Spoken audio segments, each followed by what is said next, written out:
You're listening to the Catholic Wives Desiring Peace podcast. Today's episode is an interview with my adult daughters. Are you a Catholic wife grappling with challenging in-laws? The Catholic Wives Desiring Peace podcast is your sanctuary for navigating these sometimes stormy seas of life with toxic in-laws, while being validated for what you've experienced. Join me, your host, Miriam Susan, a Catholic wife who's weathered nearly 3 decades of in-law drama, as we tackle the tough issues you're dealing with head on. Hello, Miriam Susan here. Today I have a very special episode that's been a few weeks in the making, and it is an interview with 3 of my 4 adult daughters. My oldest daughter is not here because she lives in another place, and so I've got my 3 girls here with me who I will not be referring to by name for their privacy, but I have M. Hello. I have B. Hello. And I have C. Hi. So before we get started, this might be an interesting interview because everybody's in a very chatty mood and they've been laughing and giggling, and it's been hard to get anybody quiet enough so I could even do the intro. But before we begin, I do want to ask this very important question, and I want to make sure, are you girls doing this of your own accord? Like, your dad and I aren't forcing you to do it. We're not bribing you to do this. Is that true? Yes, that is true. Okay. It would be kind of nice if you gave us a Gave us prize or ice something. cream. I have some ice cream. We have some Ferrero Rocher in the fridge. Okay. After we're done. Oh, really? Yeah. Okay. And then, do you promise that anything that you share on this interview will be your opinion and your opinion alone? Yep. Yes. Okay, because your grandparents have said that we have basically brainwashed you into thinking that they're anything but good and loving grandparents. So I just want to make that clear for everybody listening that I'm not holding a knife to your throat to answer these questions at the interview. All right. So before we get into the questions, and we do have some questions from listeners, so I'm really excited to answer those for them so they can get some insight into how y'all think. But I just want to kind of recap how y'all were raised with your grandparents. So for most of the time, we lived very close to them is when things were probably I wouldn't say the most toxic, but my husband and I spent 10 years in the Air Force as an active duty family. And during that time, we had you girls.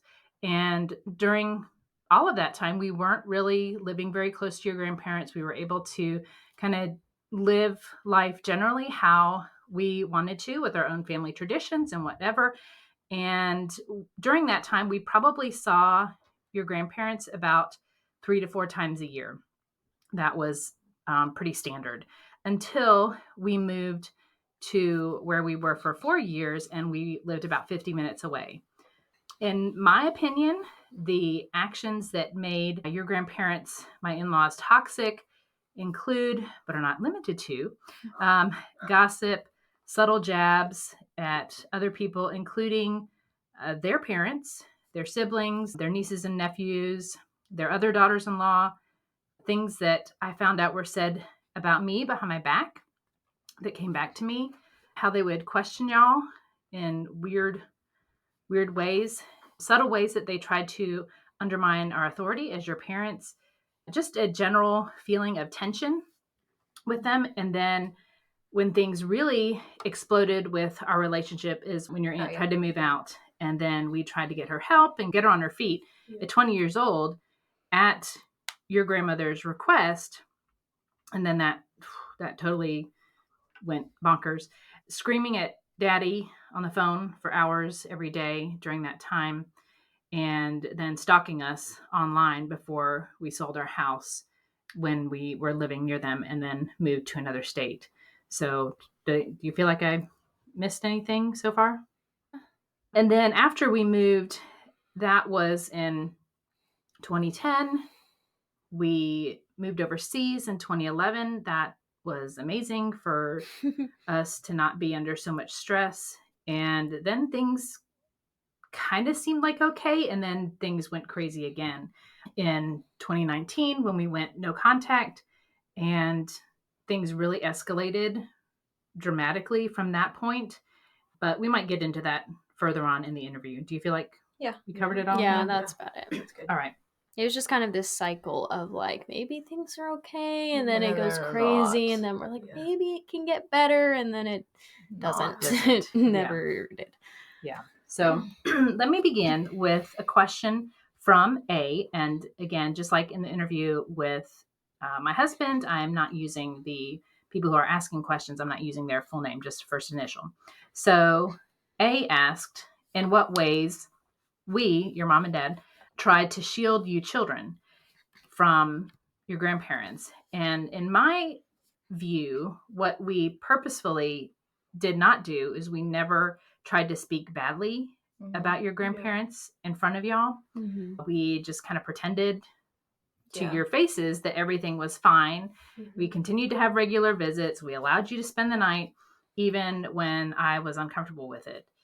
Does that sound about right? Yeah. That's my like main memory of how things were growing up. You guys just kind of trying to make sure that we felt like everything was fine, but there was still so much tension. That's the main thing that I remember, is like trying to have a good relationship with them, but it was still so tense, even at its best. Yeah. I don't remember you speaking badly about them. I remember like always feeling like something was off. Yeah. You know? Yeah. You could just tell. Even if you're acting like everything's fine, you could tell that there was something not quite right. Yeah. So I guess we didn't do a very good job of hiding it. Well, you can't really do that much. You can only do so much. Yeah. So what is your earliest memory of their toxic behavior affecting you in a negative way? Any early memories? I should have looked at these questions beforehand. I sent them to you. I have the best memory, so Earliest. I just remember being as little as like 4 years old, and which is when we lived near them. Yeah, when we lived near them, and like just feeling that things were really tense. And I felt like I felt like there were certain things that like I couldn't say, or else I knew that it would come back to like you and Daddy. I knew that if there were certain things that I said, it would upset our grandparents. And I will say I actually do remember another time when we were still living close to them, and I was probably like 6 or so, and I remember our grandma crying. I don't really remember what else was going on because I was probably at your great grandma's house. Yes. You remember the story? Yes. And she just like blew up into tears and ran to the bathroom, and I'm pretty sure locked herself in, and it was just like a temper tantrum. And I was probably like playing with our cousins or something, so I didn't know what was going on, but it was weird. So maybe that was like the first thing, and everybody else was just acting odd. That wasn't a normal thing. But yeah, that was really hard on you. I remember you were really affected by that. You're like, what happened? And it was like, I don't know really what, like, I don't know what triggered it. And but yeah, I do remember you picking up on that and being like, what happened? When was that? That would have been probably 2009, 2010. Okay. Yeah. Time frame. But then, like you were saying, just all the time tense and stressful being around them. So, but that would probably be the first like big reaction. Yeah. Yeah. So. Do you remember? Em doesn't remember anything. Any stuff from when you were little? I don't remember one specific scenario, but I just know that, tensions were high. Yeah. And I had to be careful with what I said. Yeah. You never said like, oh, don't say this or don't say this, but it was different from our other grandparents. Yeah. I know that I no matter what I said with our other grandparents, there was nothing that would ever come back and, bite me in the butt. Yeah. That's a good But point. I had to be careful with, I just knew that I had to be careful with what I said about people in our family and about them. I don't know. Because she like our lives and takes stuff. all the information in and uses it against you later. Yeah. Yeah, that's a good point. Yeah, but like I didn't know that. I couldn't like say You that. couldn't articulate. Yeah, but I just Yeah, I didn't think about that, but it really, it was not like that at all with our other grandparents. Yeah. I feel like I remember thinking about that when I was like 8 years old or so, probably after a visit with the toxic grandparents, thinking like there's something that is totally different with our other grandparents who are, normal and yes, just crazy. Within the realm of normal. Not toxic. Like there's something like, oh, this is there's something enjoyable here that is not. And right. I looked forward to visiting your parents more. Yeah. We saw them less probably, and I looked forward to seeing them more. Mm-hmm. And sometimes she would joke about like, oh, who's your favorite grandma now? And I remember thinking, oh, I shouldn't have a favorite, but I do. Yeah. Because she was just being funny. Right. She was just being silly. Like, serious. I don't think she favorite grandma. I don't think she knew how serious the situation was with the other I know. grandma. And obviously I would say, I don't have a favorite. But I did. Like, it shouldn't be this way, but yeah. So basically, what if I understand what y'all are saying is that, except for B having a specific memory of that weird crying tantrum thing, that you don't remember anything specific, but you just remember like this undercurrent of tension. I remember the feelings, not necessarily a specific. I do remember one instance where she was yelling at Daddy on the phone in the car. I do remember that. Oh. I think I remember that too. But I don't remember that. There's a lot to I choose remember from. I remember a lot of yelling on the phone. Yeah. I think that's there's just like little things. If I thought really hard, I could think of a few things, but a lot of little things.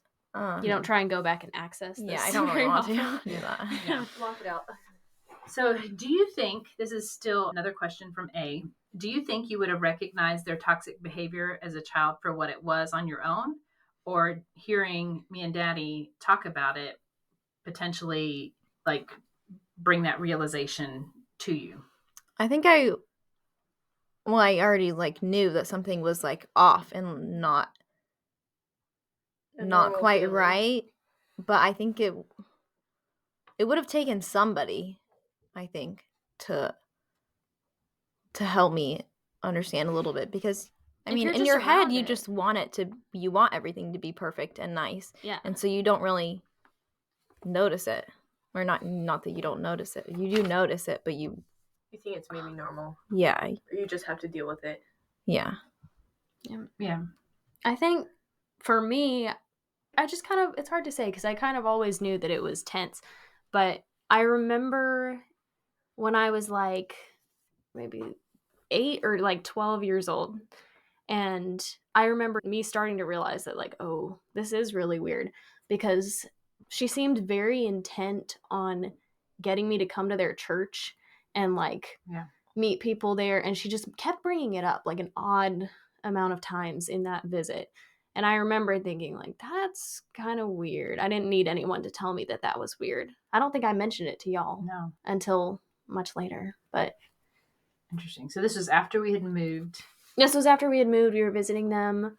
I can't remember. It was either a visit when we were like 8 or like 12. So that would have been after some of our travels. There were lots of weird invites to things. Yes. From when I was very little. Things that I really didn't want to go to. It was never with you guys present. I just realized That's that. True. It was never like, why don't you and your parents come? Why doesn't the whole family come? It was always just certain children. Oh, there's this thing that we want to go to. Do you want to come? Yeah. But and I mean, if it was like a friend's mom or aunt or uncle, they obviously ask you first. Yeah. Because you don't want to disappoint the kid by inviting them to something and then having to ask the parent, and then the parent saying no. You always ask the parent first. Because that happened a lot of times when we would, like, after church, when we lived close to them, we would go to your great grandparents' house for lunch. Yeah. And then afterwards, it was like, I would hear from y'all, hey, can we go over and spend the night? And I was like, I lose here. Yeah. Like, either way, if I say yes, then y'all go and I don't really want you to go. Yeah. And if I say no, then I'm the bad guy. Yeah. So, those were like the little things that felt like, to me, was a deliberate attempt to undermine our authority as parents. Yeah. It felt very intentional, even to me when I was that young. It felt like, that's kind of strange. She wants like to divide. Yeah, it felt very strange for me to be invited to their church or to some event without you or Daddy knowing. Yeah. Yeah, I would say. Or even other siblings. Yeah. She seems to have a preference at times for the younger ones, but then sometimes for, I don't know. Whoever's more willing to go along with her at any given point. Yeah, I don't think we would, or like y'all were saying, I don't think we would have necessarily realized it or would have taken a while to realize how toxic specifically she was. Yeah. But I think when we decided, you said it was 2019, I don't even remember. Yeah, when we went no contact. We decided to go no contact, that like it kind of made us remember all of these like little things that were just, it all came together. It was like, it all that makes sense now. And it was like, it all made sense. Yeah, that's not right, and that's not normal. Yeah. You could kind of see the threads of like deliberately trying to cause tension, and then it kind of all came to a head within the last few years of like, oh, yeah, there's nothing to hide it now. Like, this is really crazy. Yeah. So, do you wish? Now, this is just a question I'm throwing out there. Do you wish we had said something? Do you? Yeah, sorry, it's not on the paper. Do you wish we had said more, or do you think maybe that would have been too much for y'all because you were just little kids? I kind of wish that you had said more when I was younger, maybe, but you also like weren't ready. You weren't really ready to do anything about it then. Like, you didn't really know what to do. I wouldn't want you to say anything unless you were actually going to do something about it. Yeah. Like, here's the problem. Here's how we're going to solve it. Here's the problem, and and Daddy wasn't ready about at that point either. So I don't think that would have helped to involve us in all the. Yeah, I don't know that it would have helped, but there's still things that I didn't know about that were going on. Like, I could sense that things were tense, and I knew that some craziness was going on, but I didn't know what or why. And now I'm hearing the stories, and I'm like, that happened? Like, that's crazy. I didn't know it was that crazy. Yeah. I think it was a good time when we decided to go no contact to kind of just like bring it all out. Yeah, lay it all out on the table. table. But it kind of was like I knew a lot of it already. Yeah. I feel like whether or not you told me, whether or not you told me or not, you could overhear the screaming over the phone. And especially that last trip before we went no contact, that really like opened everything up. That Christmas? No, it was when they came to visit. No, when they baptism. Yeah. Oh, so when they came, it was Christmas. No. That was okay. Yeah, February 2019. Yeah, that because that was just like tensions were high. That was like it was bubbling over. I mean, that was interesting. It couldn't be hidden anymore. Yeah. I remember us talking more about all the craziness that had been going on before that trip. Oh yeah, and then they came, and it was like, oh, it was like you could just see it all come together for the first time with all of this extra knowledge, and you're like, this is crazy. And then that night that they left, like everybody had headaches. We were all sitting in the living room, like trying to debrief off of this insane weekend or whatever it was. I think because before that trip, when they came down for the baptism, was when they came and then you saw them come down our road. Oh, that was that? Wait, is that was later. Before. No, that was later because when we were moving, I thought. No.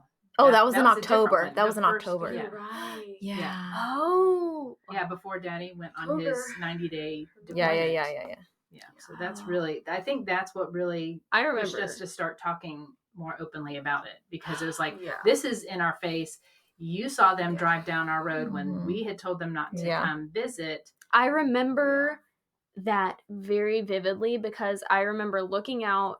Like, so how old were you then? That was 2018. I was like 13. So we were all I remember, I think it was when they drove by because we asked them not to come before Daddy left. Yeah. And I remember Daddy went out there to talk to them, and I looked out the window. Yeah. Yeah.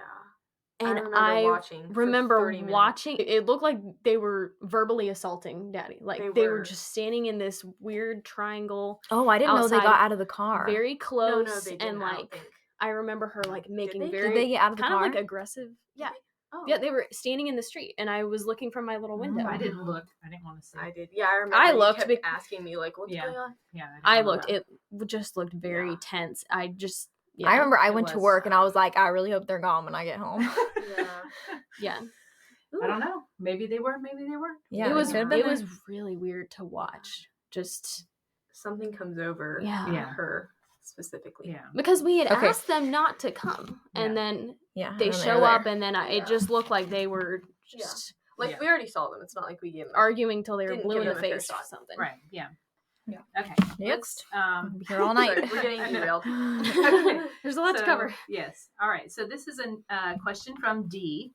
What do you think were the factors that kept your parents from cutting contact sooner? Did we already cover this? No, we didn't. No. A little bit. No, we didn't really. So what? I think it's like the wish for a perfect family. Yeah. Is what he had. Is like, if this was a perfect, this was a perfect world, everything would be fine. And sometimes you just have to put up with some things because nobody's perfect, and there's going to be certain things that you have to put up with for certain people. Right. And I think he just it took him a while to realize idea in his head of what it could be like if we just. And still does. If we just, put up with a lot of it. Yeah. I think. Yeah, go ahead. Yeah, I think it was like, especially Daddy was more, because it's his parents. Wait, let me see this. I lost my train of thought.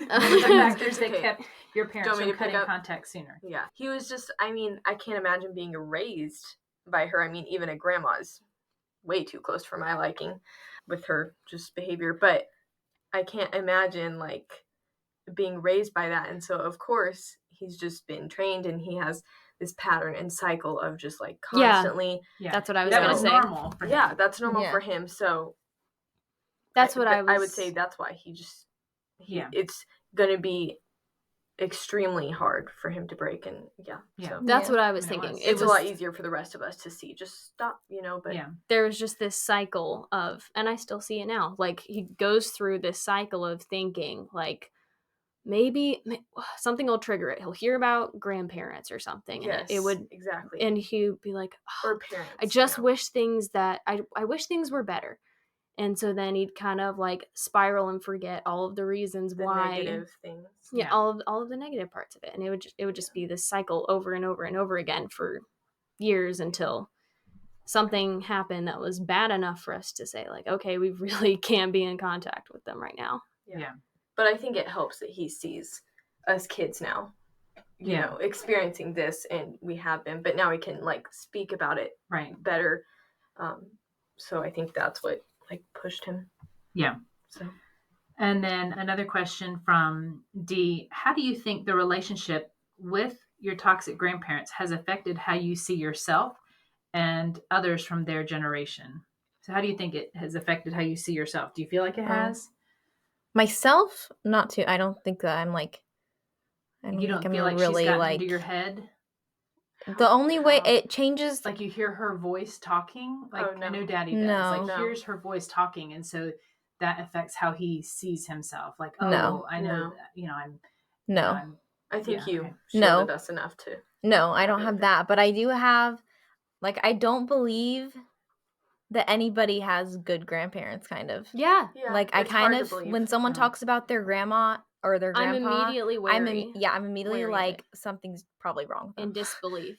Like, I don't believe that your grandparents, and I know that I have a good set of grandparents, but it's like 50-50, like one of your, sorry, but one of your set of grandparents probably whack. Yeah. Like there's got to be a catch somewhere. Yeah. I don't, and I try and like the way that people talk about their grandparents, I'm like, oh, did you really like, do you mean it to sound that way, or are they normal? What do you mean, good things that they say? Like, I don't know.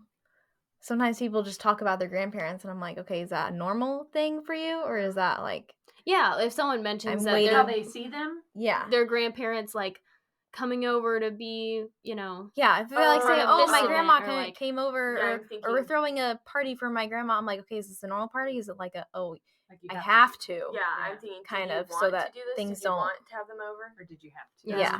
It does make me like kind of immediately kind of skeptical or like wary of everybody. A lot of people that of their generation, and that's true. Grandparents specifically. Yeah. And for how it made me see myself. I remember when they came to visit and they stayed in our house. Oh, how old was I? Like, that would have been what, like 20, maybe 15 or 16, so maybe 10, 11. It was in the other house, so it must have been 16 at least. Yeah. Or maybe somewhere around there. And so you were 10 or 11, 9, 10, 11. I get where you're going with this. Yes. I agree. Yeah. I remember we had to get our room ready for them to stay in, and I remember feeling like I had to hide certain books that I was reading. I had to hide my Harry Potter books because I was like, no, she's like this, you know, ultra. I mean, obviously we're Christian too, but like she's like very like strict Baptist lady, and I had a feeling that it was gonna, you know, come back to bite us. Yeah. I remember our older sister had a Harry Potter shirt, and she wore it like the day before they came, and I remember somebody being like, oh, you probably shouldn't wear that shirt tomorrow. Now, I do want to say I don't like Harry Potter, so okay, we know that. I don't like Harry Potter. But I do remember going through our room and trying to look at what is something that she's gonna point out as like something bad and hide it. Or which you want to look good, but it was weird. I was like 12. I don't remember you saying anything, Mommy or Daddy, but I remember wanting to put like a hair or something on my, this sounds so wacky. I remember on my dresser drawer to make sure that she wouldn't go in, you know, so like so you could see if and then I would see that she opened the drawer or whatever. Like I think I had a feeling that she was gonna snoop. Do I remember if she snooped or not? No, I don't remember, but I did that too. The hair thing, but I did that too. And So. Yeah, I think I remember like looking in my bathroom to see like what was, but I don't know. In your bathroom? I think it was so like, that's crazy. Yeah. It was so like minor in my head, like, oh, let me just peek in here and see what's in here, see what she thinks. But I'm pretty sure I did that. And you know that's not normal. Yeah, that's not normal. Actually, this is going off a little bit, but I remember another time that they came later when I had my own room, and I had just moved in there because our older sister moved out, so I had my own room. And I'm very minimal with my stuff, but I did not decorate like. I remember this. Sorry. Can I say it? Okay, I was like, no, I just remember. I did not decorate like anything. Like I think I maybe had a Bible verse on the wall, and I had like just like my bed and a chair. Because we had repainted the room too. Yeah. So it was very bare, and I didn't decorate till after they came because I didn't want her to see and know all these little things, like little hobbies, decorations, whatever that I liked. Oh man, I probably could have. And so you should have told me that. I had so much stuff in my room. So you still have so much stuff. Yeah, I do. But like there was, like I would have to have an explanation for everything in there, like because she would come and check out our rooms and like see. I didn't want. Like she kind of had to do like a house tour every time that she was there. Yes. And so I had a lot of stuff that I would have to explain in my room. Not that I didn't have anything bad, but I just love to decorate and I keep everything. All the personal, like cute things. She would come in and scrutinize. Yeah. Oh, who gave you this? Oh, what's this from? Oh, what's that book? Oh. Yeah, and I didn't want to deal with that, so my room was I never thought that. Yeah. Very bare. So could have told me that. Sorry. Okay, so I really thought you were going to be talking about a different story, but this was in their house when we had gone up to visit them. And before we had gone to see them, we had seen our friends who the dad was a pastor of the church that we went to when we lived up there about an hour from my in-laws' house. And we had gone to see them. And you had gotten a birthday gift from your friend. But we didn't necessarily want my in-laws to know that we had gone to see this family before we came to see them because that's another thing. Hold on, I have another point. Is every time that we come and visit, we'd always want to meet up with our friends, and it was always very hard to do that because kind of secretly without them knowing. Yeah. Right, because if they knew, they would get offended and jealous that we spent time with other people on our trip. And so it was always stressful for me because I wanted to just see our friends. If we went up to their house to go and visit them, we might not be able to see our friends because it would, I don't know, hurt their feelings. Disrupt. Yeah, it would mess everything up. So we would have to either see them on the beginning of the trip and not tell them, or leave early but not actually leave and go down and see our friends, on our way out, which was always a short trip. It would be like 2 hours, and we would all be bummed that it was so short. Yeah. A short visit. Yeah. Sorry, continue. Wait, where were we going with that? So what I was going to say is that we had gone to see our friends first. That's right. Yeah. And then went to visit your grandparents. Yeah, and I had the gift bag because I was sleeping up in one of their guest rooms, and I guess you and Daddy and the boys were probably downstairs or something in the basement. Maybe. But me and my sister were upstairs, and you. Was it me? Yeah, no, it was me. Oh, was it you? It was me. That's right, because you saved me. So I had the gift bag under my bed that had the gift that she gave me in it. From my friend. And I just had it under the bed, and I didn't think anything of it. But then one night, our grandma was coming to say goodnight to me, and she just all of a sudden, like, she had this weird look in her eyes, like very determined, and she just reached under the bed without like looking or asking me anything. She just reached under the bed, pulled out the bag, and said, "What's this?" You saw this? And I was speechless. I had no clue what to say. I had no clue that she even knew what that was. I didn't think that I was doing anything wrong. But then thank goodness you came in, and I don't even remember what you said, but I remember thinking, thank goodness, because I had no idea what to say. Do you remember that? I think of it, but I don't remember it being at night.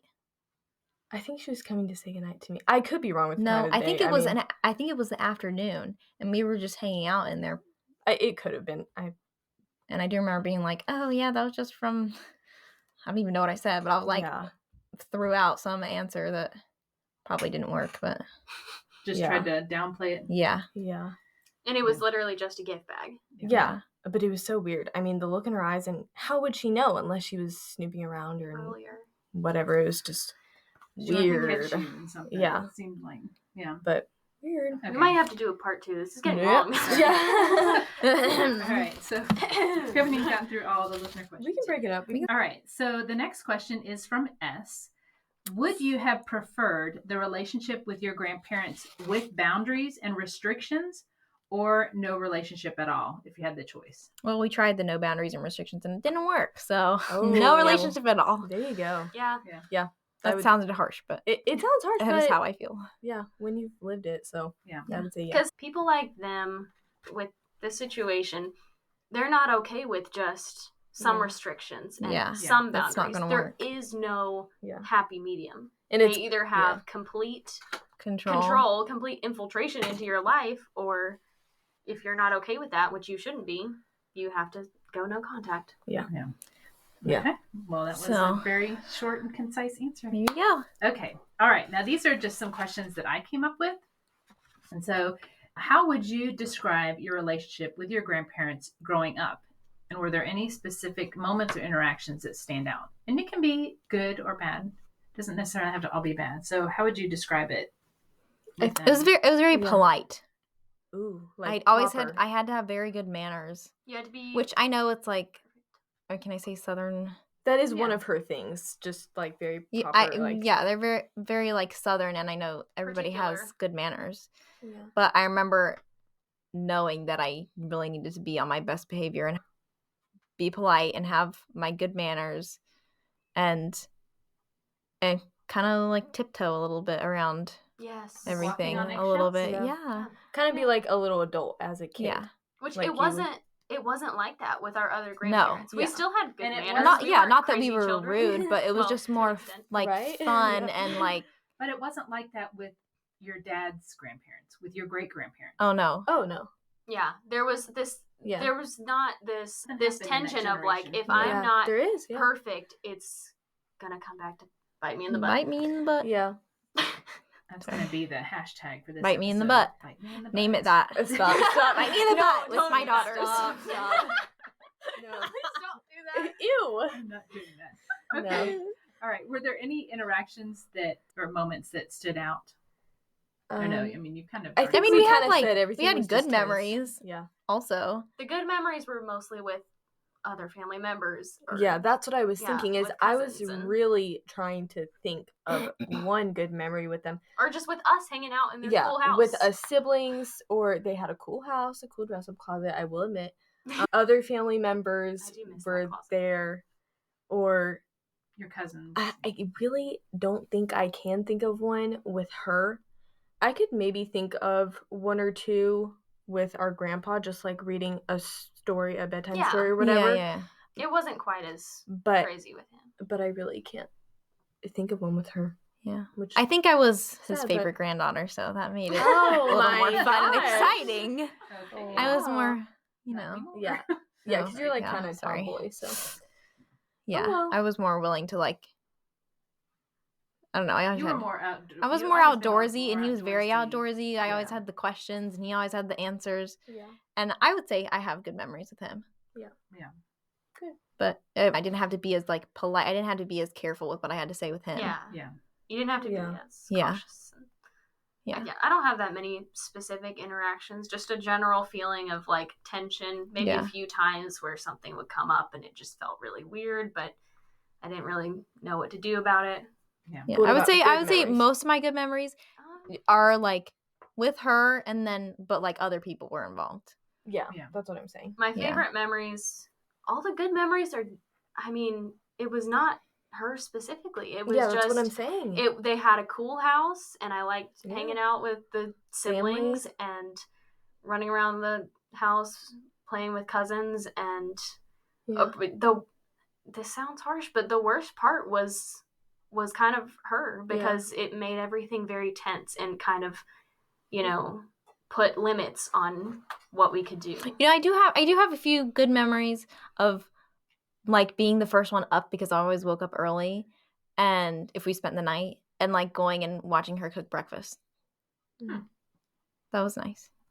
Cute. Oh, yeah, I think That's cute. Well, I don't know that I ever got up as early as you. But, yeah, I was always up early. See, I remember. But as I got older, I didn't want to be the first one up. I Yes. didn't want to be the first one downstairs. I always waited for another sibling. I don't know. I don't know why. I don't think I could. She would just ask. Yeah, I was going to questions say that, asking questions. say- you kind of feel like I remember that I would things. listen. Because she was always the first one up. I would listen. Yeah. I don't remember what age it She got up early. switched. I don't remember how old I was. Yeah. Maybe like older than like 10, when we would come and visit, and it would be the whole family instead, because it would be after we moved. I remember I would wait and I would listen to hear if someone else was up or if it was just her. Yeah, And I wouldn't go downstairs unless someone else was up, or if I woke up with one of y'all, then we would go down together. We would all go down together. Yeah. I don't know didn't wanna why. go I don't alone. remember Yeah. specifically saying that and being like, I don't want to be the first one down. Yeah. We didn't want to be alone with her. I remember you and I talked about Yeah. that, like not wanting to be Oh, for sure. alone with her. Yeah. Yeah, and like you were saying, I remember being down there, her fixing up breakfast, cutting up fruit, but it just felt kind of like an interrogation because Mommy and Daddy weren't there, and she wouldn't serve us a delicious breakfast like our other grandma. She would do like Eggo waffles, and then she would do maybe like old people's cereal and fruit. So my mom would do Eggo waffles. Well, I she like would the do old fun people stuff. food. I would eat the oatmeal Good and for the you. grits. Good for you. And The like no, I wouldn't eat cantaloupe. Oh. Mama would do the cantaloupe. She wouldn't. Yeah. She would know. She would have the old. My mom is Mama. She would have oatmeal and like grits and or Cheerios, like Raisin bran. old people food. But I like that food, so Yeah. Okay. Good for you. All right. yeah. Scrambled eggs. I eat eggs. I did not. Yeah. I wanted to interrupt this podcast to talk with you about kind of the elephant in the room, the holidays. Yes, the holidays are soon upon us, and if you have toxic or challenging or even just controlling in-laws, you're probably not facing Christmas, Thanksgiving, New Year's with the sense of joy and peace and anticipation that I feel like our Lord would have us approach it with. Instead, you're probably feeling a sense of dread, overwhelm, anxiety, and stress because you know that if this holiday goes like last year and the year before, it's going to be kind of miserable. I want to give you the opportunity to get a resource that will really help you take control back from these demanding, toxic in-laws that you have and bring some joy and peace to your holidays. It is my Scripts for Toxic In-Laws Holiday Edition. This is a collection of over 20 different scenarios and conversations to go along with it. If you have an issue with gift giving with your in-laws, there's a conversation that you can use about that. If you have issues with your family traditions, there's one about that. If you have an issue with scheduling or food, all of that is covered inside the Scripts for Toxic In-Laws Holiday Edition. I want you to enter into this holiday season with a sense of calm and confidence, knowing that you can approach these difficult conversations with a charitable heart towards your in-laws. If you're tired of struggling with how to talk to your in-laws about things that really matter to you, but you feel like you've just kind of been steamrolled over in the past, go to desiringpeace.com/holiday and get your copy of the Scripts for Toxic In-Laws Holiday Edition. This is your opportunity to make this holiday season different than all of the rest. Don't let another moment pass. Pause this podcast, head over to desiringpeace.com/holiday to get your copy now. Let's go back to the episode. How would you compare your relationships with my parents versus Daddy's parents? And were there a noticeable difference in how you felt around each set of grandparents? It was much more easy. Your parents, because I mean, she would. And my dad would. She would ask us. She would ask us what kind of. He was a little bit of a grump. He would get grumpy, but I knew that it wasn't still like us. Yeah. There was the most stark difference between the two sets of grandparents is that with your parents, I never remember feeling like there was something I had to be careful about or I couldn't say or I had to walk on eggshells. Don't touch his remote control. Or his headphones. Yeah. I could say anything that I wanted. Yeah. You're like, please. You weren't. No, but like I knew nothing was gonna come back and bite me in the butt. Yeah. You're relaxed. Yeah. But also, your parents were very, especially Mama, was just very good at making sure we felt like it was a fun time. She would get goldfish, fruit, it wasn't about water balloons, all the fun activities and food. See, but she wasn't like we weren't walking all over her. Yeah. What do you mean? She wanted to do we that didn't for go us. in and like demand it. Yeah. Oh no, definitely not. No. She wanted to be fun and. Yeah, but maybe that's just a difference in like love languages. But she just was very Mama, over the top with that stuff, and that's nice when you're a kid, a grandkid. Like our other toxic grandma, she might give us gifts or like do things like that, but it was always either about her or it kind of came with strings. I just remember something, or it was Mama, educational. Yeah, not fun. But with Mama, it was different. She got us chocolates and the chocolates that we liked, and there were no strings attached. We'd show up and there'd be little Easter baskets on our beds, and she'd have our blankets and everything ready for us. And there was no expectation of like, okay, I did this for you. Now you gotta come to church with me or do this or anything like that. Yeah. Okay, I remember her. Which one? Daddy's mom. Okay. I remember her. She knew so many people, and the people knew that she had grandkids, and so they would give her bags of clothes to be like hand-me-downs, which that's great. I mean, I'll take any clothes I can get, but not because we'd look through and they'd all be kind of ugly clothes, or at least I thought they were ugly. Kind of. But not trendy. But I always remember feeling. Stop. Ugly clothes are toxic. Anyway, I remember feeling when I would look through the clothes, like I'd be excited. Oh my gosh, clothes! Let me take them. It's gonna be 7 hours long. Sorry, girl. Okay, I remember digging through the bag of clothes and feeling like I had to take something. Yeah, that's like true. even I would choose the least ugly thing and take it. Like little like biker shorts or like leggings once, and I was like, I just felt like I had to take and pick something, and I wouldn't even wear it, and then I'd see it in my closet and be like, oof. Yeah, because you wanted us to be grateful, so you would say like, take something, pick something that you like, but begrudgingly, yeah. But I couldn't have just been like, I don't want any of this. Yeah. Even with Mama, I remember her offering me like, do you want a strawberry milkshake? And I never liked strawberry milkshakes, and I could just tell her straight up. Makes them and she go, what's the matter with you? Go jump in a lake, and then it's that fine. was the end of it. That's it. Yeah, I could say like, no, I don't like that, and I'd feel a little bad, but she would not. Yeah, it meant nothing to her. She was just like, oh, I'll get you another. Yeah, I'll get you another snack. Yeah, I'll make she'd you say, another. oh, I have chocolate ice shake. cream. Yeah, what do you want? Yeah. But if we said that to our toxic grandma, they'd she say, would. oh, it'd be totally different. She would think of some weird like. What about like the ice cream? Like you never could have the kind of ice cream that you wanted. Yeah, you had to use up chocolate. The gross kind. I actually, this wasn't like a bold thing to do, but it felt like it. I saw she was dishing out. I don't know what kind it was. Did you open a new thing of ice cream? No. I wasn't that out there. I mean that. I wasn't that. Okay. Wait, what are you about to say? I would be terrified to go and open a new thing of ice cream at her house. Never. But at Mama's house, I go walk into the garage by myself and pick my own ice cream. Because she'd say, you go do it. Yeah.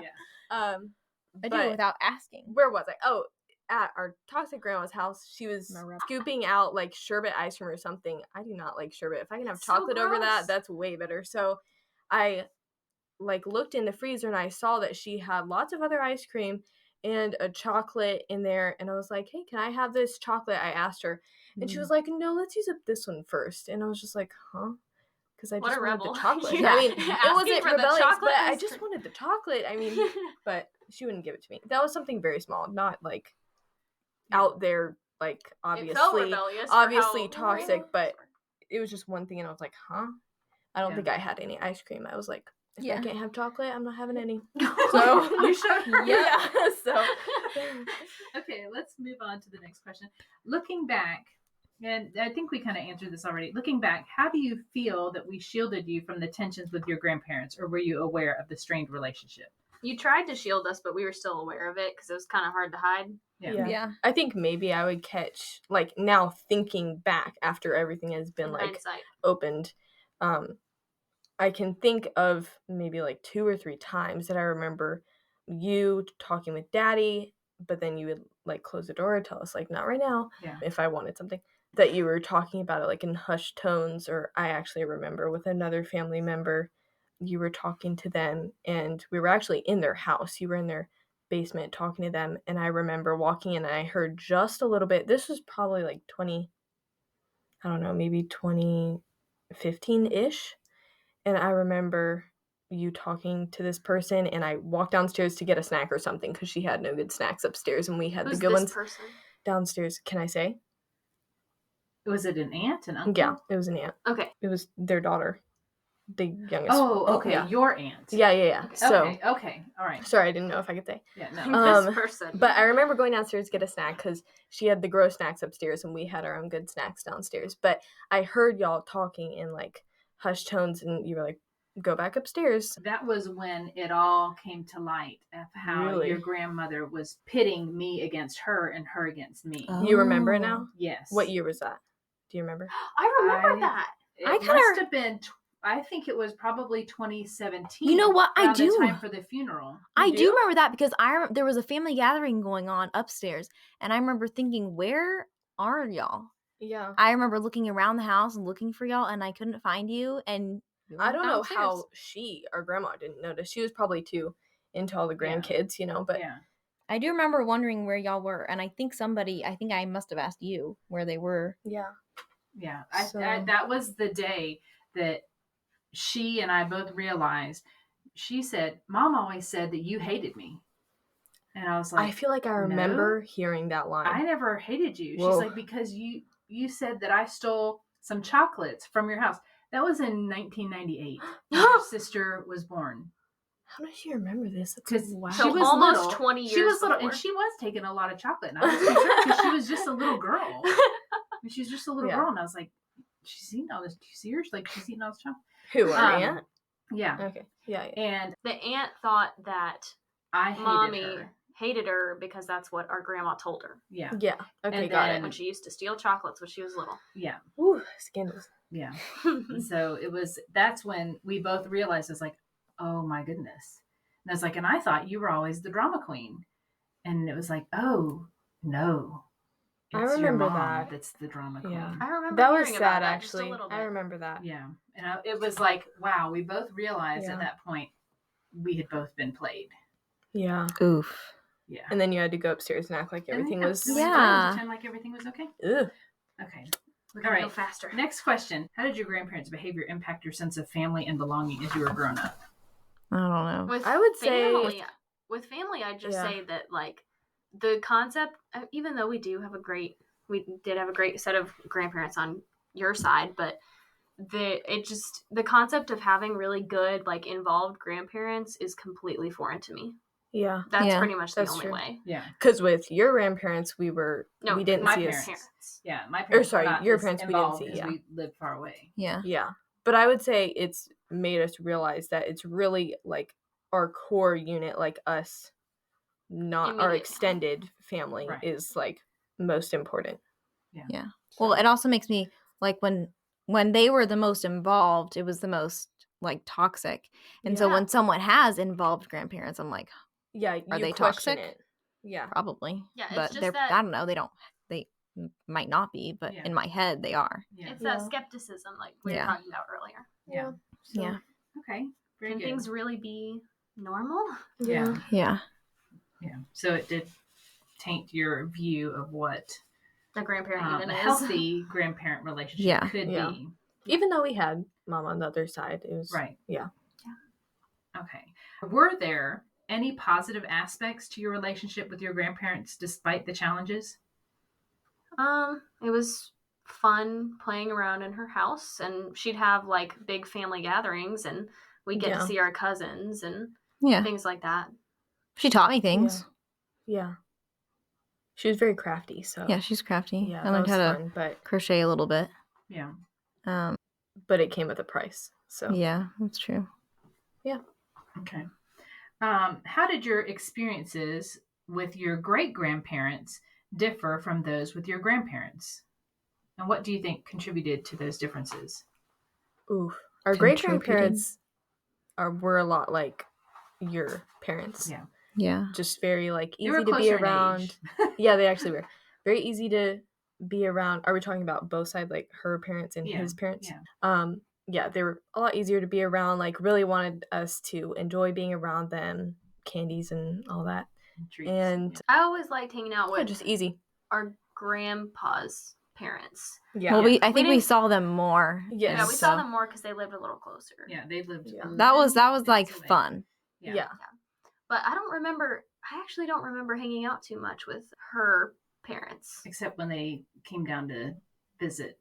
Yeah. When I remember a few instances when we lived there. Like because they lived like 2.5 hours away. Yeah. So it was like a hike to go. But I didn't have to be like on. Yeah. It was like it was more fun. Still calm and peaceful being around them and fun. Yeah. So And what was the other part of that? What do you think contributed to what do you think contributed to the differences?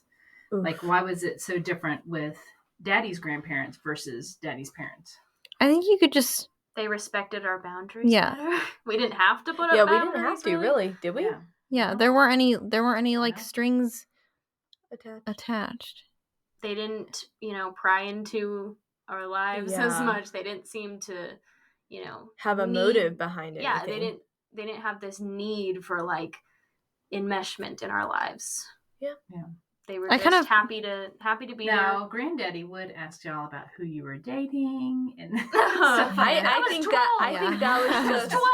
think that was just a Southern grandpa thing. Southern, like you gotta know because he met grandmother when he was like 15. It was like, I'm gonna marry that girl. Yeah. So but I think that's normal. I don't think that was like a toxic thing at all. Yeah. I think they just set us up with some boy from the church or something. Yeah, I think they just really, like, you could tell that they really just wanted to see us and visit with us and not. No strings attached. Yeah, no strings attached. They just genuinely wanted to, like, know us while they can. So. Yeah. Do you feel like your dad's parents, your grandparents, wanted to know you? With strings attached. They wanted information. Yeah, they wanted to know things, to know more things, to know more things, to know more things. It's hard to say what the difference is, but they were very, like, you just felt like everything that they wanted to know about you had some kind of weird motive behind it. It wasn't just, I want to get to know you because I love you. It was like... it wasn't that. It had some kind of weird string attached, and like an interrogation. Yeah, it's hard to, like... Yeah. Like, they didn't want to know you. They wanted to know everything about you. Like, if there's a difference between that, it's hard to describe, but... Yeah. I kind of felt like if I answered truthfully, or if I answered, like, I don't know. Yeah, if I answered in some way, it would hurt her I feelings. would feel like maybe that wasn't the right way to say it. Yeah. Because... I don't know. Yeah. I mean, the thing I'm thinking of was that trip when y'all went to, like, the park with them. Like, we had, before that, Daddy and I had decided no rides alone with them. And for some reason on that day, they were behaving. Grandparents were on their good behavior. And Daddy said, let them ride with them to that park. Well, they always offered, no matter where we were going, if we were all going to church together, all going out to dinner together, to their house, whatever, they would always offer to take the grandkids. Yeah, we did. A few times. We did with a our few great-grandparents, that Mexican restaurant? Oh, they would offer a ride for us grandkids. And you know what? Anybody want to go? All of us siblings would look at each other and, like, eye each other. We'd and, pair like, up and decide who's going to go. Yeah. But it was kind of like I look at you and, like, you better not make me go ride with them. So you better go instead. But it was also, Daddy didn't want to hurt her feelings. Yeah. And we didn't want to hurt their feelings either. Yeah, it's not like we wanted to. But And it wasn't, like, the most horrible car rides. Yeah. But that trip. But it wasn't enjoyable. The questions. Yeah. Do you remember that time? Yeah. She asked me what we do every single day of the week. But how did she ask you? She said, I can't remember what day of the week it started with. Didn't really matter. But she started with, like, Sunday. What do you guys do on Sunday? Oh, we usually go to church and then we hang out at home. Do this. Which, when she asked that, you're like, oh, yeah. Like, easy. Sure. Sometimes you want to wonder what people do on Sundays. I don't know. And then she goes, oh, what do you guys usually do on Mondays? And I'm like, school. Yeah, Whatever. school. I don't even know what we did on Mondays then. Did I say Mondays? No, Did I say Sunday? Then, Monday goes next. Yeah. And then Tuesday? Yeah. And then Tuesday, Wednesday, Thursday, went through, like, I think we got through the entire week. Yeah. And every time that she asked me, I felt like I hesitated more. Like, what's going next? What are you going to ask next? I don't really know what the point of this is. Yeah. And I remember, like, looking back and also overhearing and thinking, did she really do that? Did she was really just go through she was fully day? Turned around in the front seat asking me that, like, eye contact, like, you better answer. Yeah. Mm-hmm. Wow. She's intense. She did do that a lot. Yeah.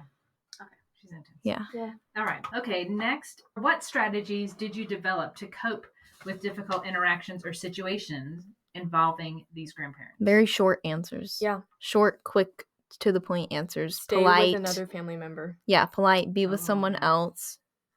Act like the most perfect angelic little grandchild. Say what she wanted to hear. Yeah, sometimes say what she wanted. Not that I wanted to. I don't remember, like, fully lying. Yeah. But not being able to be completely honest. Yeah, not being able to say exactly what I wanted to say. Don't tell the whole truth. Yeah. Yeah, share very little. Yeah, that's messed up.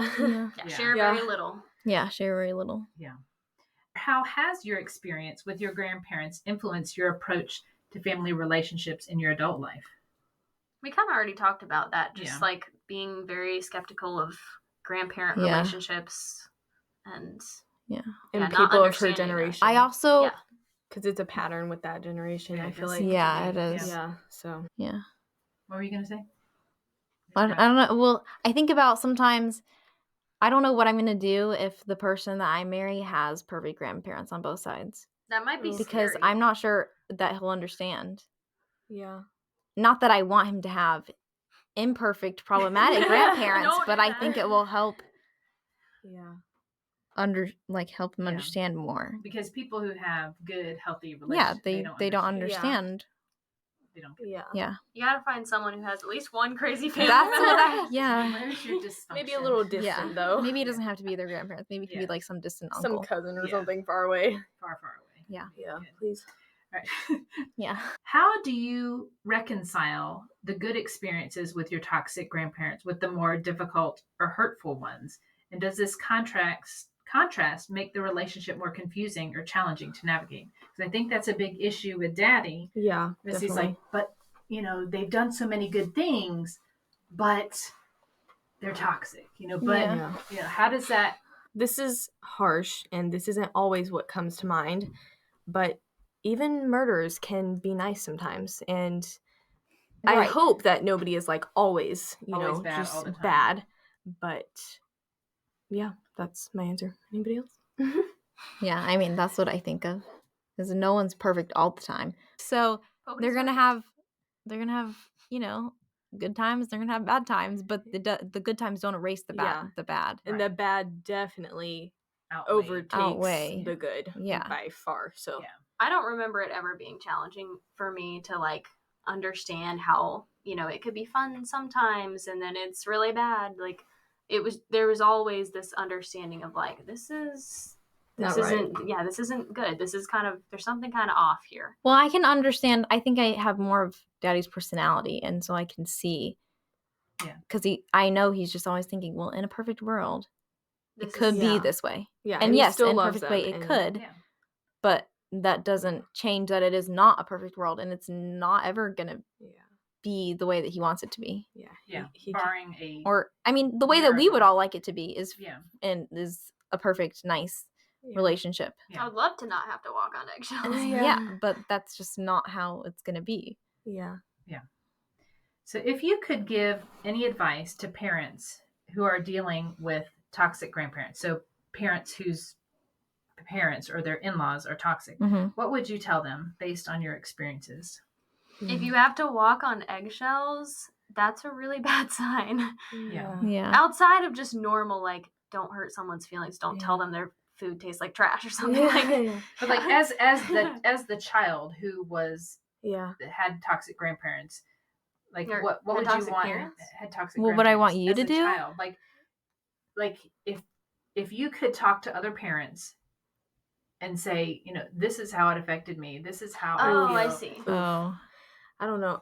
I would just say don't let it go on so long. Yeah. I mean, how long has it been going on for you and Daddy? Like 30 years, basically, since y'all met? Yeah. 29 years. Don't let it go on that long. I mean... Don't beat around the bush. Don't act like... Yeah, don't hope that it's going to get better, because it's really not. Yeah, after you've tried 30-something times, you can get a pretty good idea that this isn't going to get better. Yeah. And acting like nothing is wrong is not going to help. But if it does get better, you can go back, but that's for you to do, not for them, So it's probably not going to get better. I mean, just don't let it go on for years and years, and it's just going to get worse, and it's going to bubble over at some point, and your kids are going to be involved in... It's not good. Yeah. It'd be better to, they'll be confused why you're not doing anything about it. Yeah. It'd be That's better. What I thought when I. It'd be better for them to be confused and you be doing something about it, and then have to, explain it to them. Yeah. And try and help them understand, either now or when they're older, than have to explain it as it's happening and then keep making excuses and not do anything about it. Yeah. The kids or grandkids, I forgot which perspective we're taking here, but they can sense it. You can sense when something is off and not how it should be, and you shouldn't act even if you don't have the words to express it. Yeah. And you shouldn't act like everything is fine, or you're kind of setting the example of like how you handle that. Yeah, just brush it under the rug. Just deal with toxic people, and that's not right. Yeah. They can see how you deal with it. Yeah. Just because they can't articulate it doesn't mean that they don't know, and they know. How do you think we could have, if let's say we had decided to start putting some boundaries into place 15 years earlier? So we were all like 10 and under. 7. You probably wouldn't have been born yet. So just imagine a little girl, like 4 years old or something. How do you think we could have explained it to you so that it made sense? So it's like if we decided to cut off contact and said, we're not going to be seeing grandma anymore. That she's not well, that she's sick, I mean, that sounds silly, but she is, so. Yeah. I don't know. That's a hard question. I haven't thought about that. Because that's usually like a question that a lot of parents have. It's like, well, we have little kids and they really love spending time with their grandma and grandpa because kids love unconditionally. Yeah. Yeah. And do you feel like you got unconditional love from your grandparents? I don't think she can give you could sense that something was off even when I was as young as 4 years old. Yeah. Oh, yeah. So with my parents and your great-grandparents, you feel like unconditional love. Yeah. But from daddy's parents. No. Yeah. I think if you had explained that it was like unhealthy, and I don't know how to put it in like kid terms, but I don't know because I haven't seen this done before, but I think the kids probably can sense already that something is not quite right. And even if they might be upset about not going to go play at their house and have treats and stuff, like they'll understand, and at the very least, they'll be grateful for it later, probably. Yeah. And they have any sense. And they'll probably be able to sense that you as the parents are more at peace. Yes. Yeah, that's true. That's a big deal as a little kid, Do you feel like Daddy and I have had more peace since we've cut off contact? Yeah. Definitely you. And Daddy, a lot more, but he still has his cycles, so. Yeah. There's still stuff that we're anxious about. We're anxious about, is she going to stalk us? Is she going to contact us? Well, it's not a question of is. But it is, we are definitely more at peace not willingly having them in our lives. Yeah. Oh, yeah. Yeah. Not forced visits. Yeah. Yeah. I think that's what's, like, the best thing about all of our moves is that first, like, however long it is until she finds us or is back in our life, that it's just, like, peaceful, calm. It's a breath of fresh air for the time being. That's what I experienced most when we lived overseas. Yeah, traveling. Because it was like, I knew that they were not just going to drive by. It got addictive. Like, but I knew there's no way. Yeah. I mean, we don't even have an address in Costa Rica, so there's no way that they could find us. Say Costa Rica? Yeah. And there's no way that they could, I mean, we even gave them our address when we lived in Mexico, and I knew that they weren't going to come there. And we lived in the Middle East, I knew they were going to come there. So what was the question? I feel like we're getting off track. Yeah, we did. What to tell your kids? Yeah, I don't know. just make it happen. If you're gonna do no contact, just do it. And don't. I mean, maybe like don't not say anything, but wait until your kids ask questions. Yeah. Maybe and see how they view it, and answer in a way that is appropriate to the way that they're asking. Yeah. Yeah. But maybe don't skirt around it. Yeah. I mean, I know you're just trying to protect us, but maybe don't skirt around it so much so that they can, I mean, maybe that sounds bad, but just see a little bit of it, like the kids. So they have their own memories of yeah, it? so that they know that you're not doing this for no reason. It's not just your parents. If there's something going on that you feel like you need to shield them from, there's a problem. That's a really big red flag. And the problem is not you. Let your kids maybe see that a little bit, because within reason. Yeah, within reason. Don't put their keep them safe. But also don't put off anything. If you can go no contact and you feel like your kid's 4 and he's not going to remember, but when he's 5 he might, just do it when they're 4. Just do it now. And one thing I was going to say is that in favor of doing something early on, if you put a boundary up early on and they honor it, that's a good sign. Oh yeah. Yeah. And then you can maybe you have a relationship later. And if you put up a boundary and they don't respect it, that's a good sign too, because that's a sign that you need to start taking more action. Right. You have a lot and more your kids time will definitely see that. Yeah. You have a lot more time to see where their head is at, where their mindset is at, what their goal is. Yeah. If you do that early on, the better, I Gives guess. you more time. Yeah. Because your kids are watching you and seeing how you handle this situation. If it's already tense, they can sense it and they're watching. So it's kind of like that. There's a saying and lots of memes about it, like the people who fight against your boundaries are the reason why you need them. If they push back against it, that's very telling. Because like you said, I had never thought about it, that we didn't really have boundaries with my parents.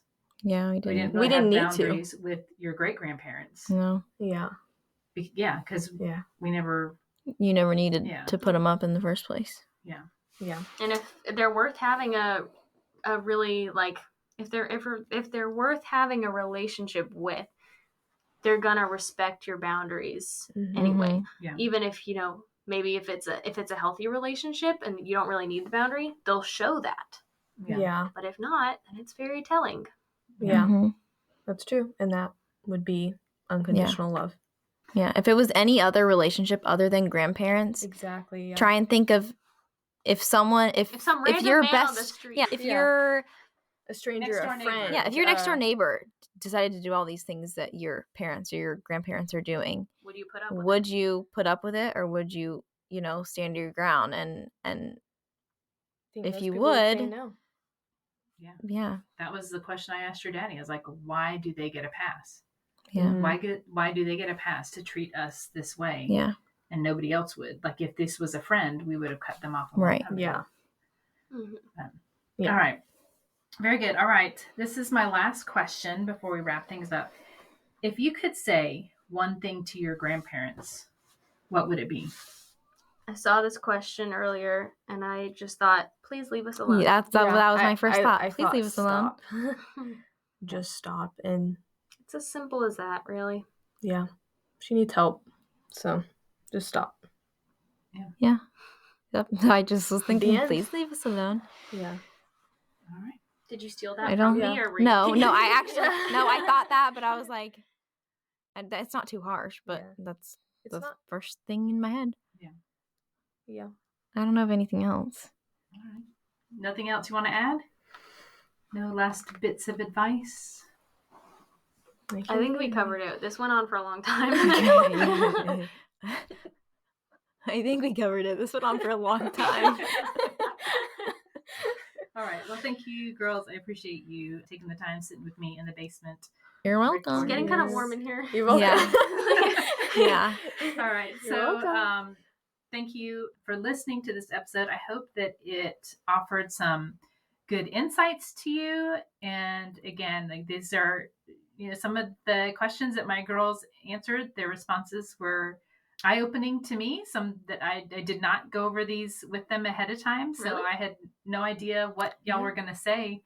So I learned something. We have no script. Yeah. No script. You're welcome. That's pretty obvious. You would follow it if we had a script. Yeah, sorry. So anyway, all right. So thank you so much. Is there a place for people to ask questions if they have more questions? Oh, yeah. If you have any additional questions, you can send them to me, hello@desiringpeace.com, and I will pass them along to my girls, and maybe we'll have y'all back again. Part 2. Man, keep it up. Yeah. What was the hashtag? Bite me in the butt, part 2. Ew. Get rid of her for the next podcast. Okay. All right. So thank you so much for tuning into this episode. And again, if you have any questions, hello@desiringpeace.com, and I will pass them along, and maybe we'll bring the girls back for part 2. Thank you. Thanks again, girls, for participating. You're welcome. And I hope this has been a blessing to you. God bless you. Go in peace. Thanks so much for tuning in to today's episode. If you've ever wondered just how toxic your relationship with your in-laws really is, I've got the perfect tool for you. Introducing the new free Toxic In-Laws Assessment, a self-graded quiz designed to help you identify the true level of toxicity in your relationship with your in-laws. Whether you're unsure if your in-laws are really that bad, or you think they might be worse than you realize, this assessment will give you the clarity you need. Don't leave it to guesswork. Take the free Toxic In-Laws Assessment now and start your journey towards healthier and more peaceful family dynamics.